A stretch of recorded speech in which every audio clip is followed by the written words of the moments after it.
मणिपुर में हिंसा, महिलाओं के साथ बर्ताव और सरकार का जवाब, इन तमाम चीजों को लेकर मगरमच्छ के आंसुओं के साथ टेलीग्राफ ने एक हेडलाइंस लिखी। अंग्रेजी जानने वाले इसका हिंदी अनुवाद बताएंगे कि क्या होगा। टेलीग्राफ अखबार ने नकली आंसू बहाते 69 घड़ियाली प्रतिबिंबों की फोटो अपने पहले पेज पर चिपका दी।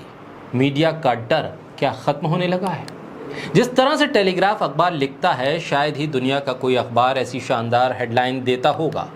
मणिपुर की घटना हुई और उस पर प्रधानमंत्री की चुप्पी से पहले सीजीआई की लताड़ के बाद प्रधानमंत्री का बयान आना, और ठीक 79 दिनों के बाद जिस तरह का बयान सामने आया, उन बयानों को क्या कहेंगे? और इसी सब को संजोकर हेडलाइन बना दी टेलीग्राफ ने। और फिर उसने घड़ियाली आंसुओं का रोना रोता हुआ एक फोटो चस्पा कर दिया अपने पहले पेज पर। इस फोटो ने सब कुछ बयां कर दिया कि किस तरह से मणिपुर को लेकर भारत की सियासत शून्य हो चुकी है। प्रधानमंत्री की खामोशी, मोदी सरकार की चुप्पी, डबल इंजन का फेल होना और मणिपुर की त्रासदी। टेलीग्राफ अखबार ने जिस तरह से घड़ियालों के सामने उन तमाम तस्वीरों को रखा और फिर वो घड़ियाल भी रोने लगे। इन आंसुओं को दरअसल कहेंगे क्या? इतने लंबे वक्त के बाद टूटी हुई चुप्पी क्या मणिपुर को वापस खुशहाल बना पाएगी, हालात को सामान्य कर पाएगी?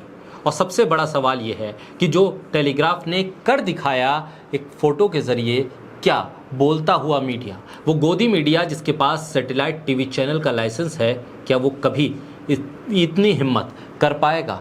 वो कर पाएगा जो टेलीग्राफ ने कर दिखाया। बोलता हिंदुस्तान पर मैं हूं आपके साथ फिर शाकिर अली बेग। मणिपुर सिर्फ जल नहीं रहा है, लुट गया है। स्त्रियों के चीर हरण तक ये बात सीमित नहीं है।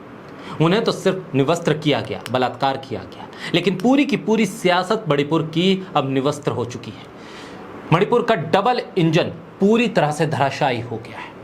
केंद्र की मोदी सरकार का कानून व्यवस्था को स्थापित करने का बार बार दिया जाने वाला आश्वासन झूठा साबित हुआ है। प्रधानमंत्री के लंबे चौड़े और जोशीले भाषण अब मणिपुर को क्या दोबारा खुशहाल कर पाएंगे? क्या प्रधानमंत्री ये आश्वासन मणिपुर की जमीन पर खड़ा होकर वहां के लोगों को दे पाएंगे कि जो कुछ हुआ है उसकी गलती हमारी है, हम माफी मांगते हैं? क्या प्रधानमंत्री के भीतर इतनी हिम्मत है कि वो ये कह पाए कि मेरा अमेरिका और फ्रांस जाना इतना ज़रूरी नहीं था जितना मणिपुर आना ज़रूरी था, लिहाजा मैं अपने अमेरिका और फ्रांस जाने पर आपसे माफ़ी मांगता हूँ। मैं कर्नाटक के चुनावों में व्यस्त रहा, लेकिन मणिपुर की उस आग को मैं समझ नहीं पाया। जब मणिपुर जल रहा था तो मैं वोट मांग रहा था अपनी सरकार के लिए। मणिपुर के सीएम का यह कहना कि जिस तरह से एक महिला का वीडियो वायरल हो गया है, इस तरह की सिमिलर 100 से ज़्यादा केस हैं। क्या ये उस सियासत के धराशायी होने को नहीं दिखाता है जो सियासत राष्ट्रवाद के कंधों पर खड़ी होती है? पैरों में लौटता टीवी मीडिया और कदमों में गिरे हुए अखबार क्या ये हिम्मत कर पाएंगे जो टेलीग्राफ ने कर दिखाया?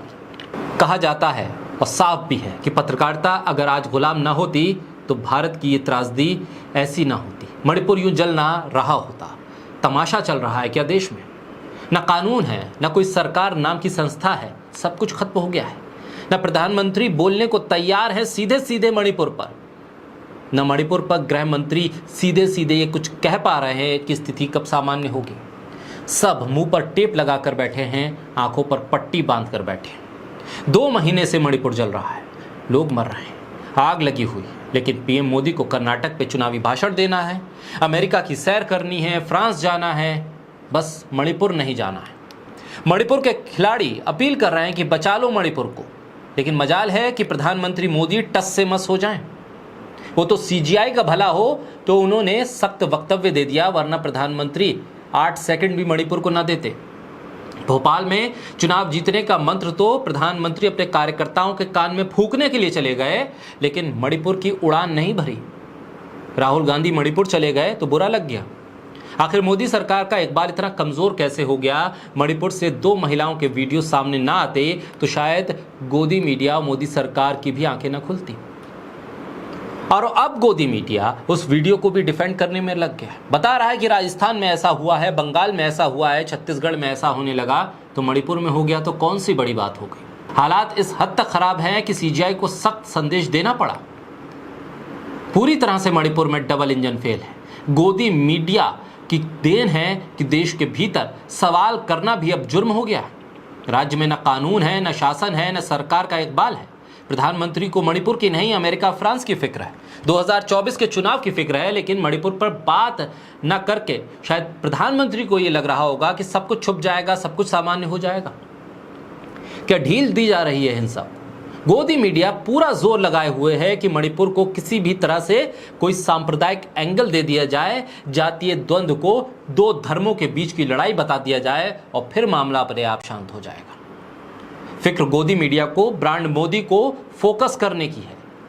शर्मनाक है इस तरह की पत्रकारिता जो प्रोपेगेंडा की दुकान चला रहे हैं। गोदी मीडिया के एंकर प्रधानमंत्री मोदी से एक सवाल नहीं कर पा रहे हैं।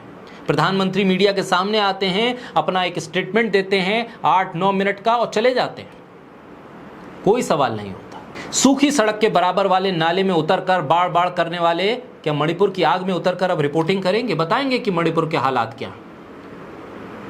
इन तमाम व्यवस्थाओं के बीच में, हालात के बीच में अगर टेलीग्राफ इस तरह की हेडलाइंस देता है तो शायद जो गोदी मीडिया के एंकर हैं, जो गोदी मीडिया के रिपोर्टर्स हैं, उनको भी शर्म आ गई होगी कि अब तो हमें सवाल कर लेना चाहिए।